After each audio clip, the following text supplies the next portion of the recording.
Hey Mina, Hi. big night at the Champions League with defenders Real Madrid being knocked out by Arsenal. What's Yeah. your first take?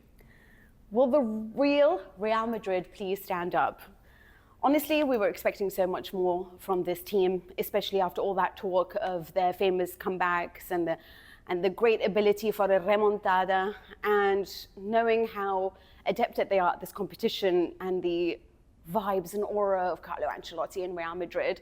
We just thought at one point, whether it's the 80th minute, that something was going to click and that we were going to see them and all their individual brilliance come together. But of course, Arsenal was so much better over the two legs. They outran them, I think, by 21 kilometers, which shows you the level of effort and energy that they put into this match. The tactical discipline, the defensive solidity of the English side, I think, was remarkable.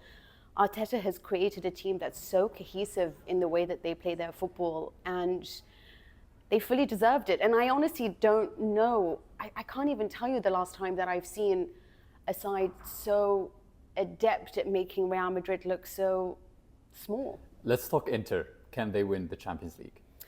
I love talking about Inter because I think that they are a team that continue to be underestimated. And listen, they knocked out Bayern Munich, and I think that's a huge statement to make. And yes, I know it's a Bayern Munich that doesn't have Upamecano and that doesn't have Alphonso Davies and Jamal Musiala and some of their best players, right?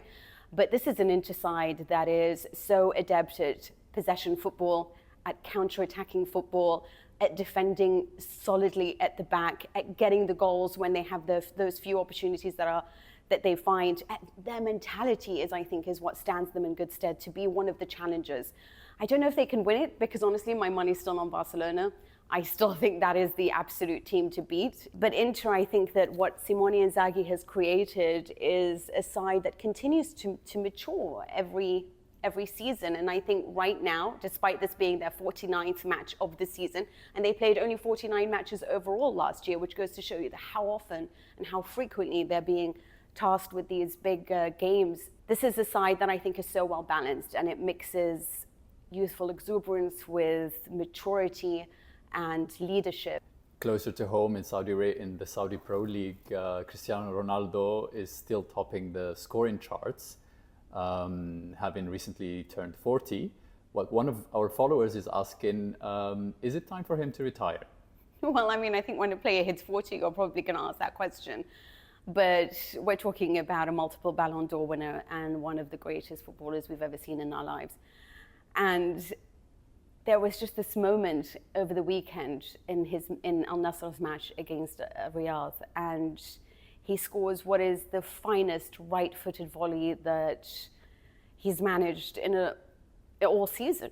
I mean, this was his 23rd goal in 26 matches, and it was just outstanding to watch, to the extent that everyone in the stadium just looked in awe at how this player continues to be so valuable in the key moments. He's clutch. He really is clutch.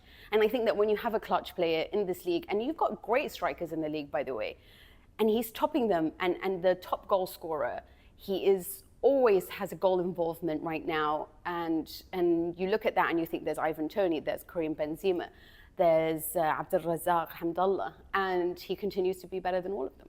And I think that when you have a player like that, why should he retire? If you do, as readers of the National, have any questions, then please leave them in the comments and I will get back to you. But please come back to me because there's just so much that I have to say almost all the time. And I want somebody to listen to me. So see you next week. Submit your questions. See you.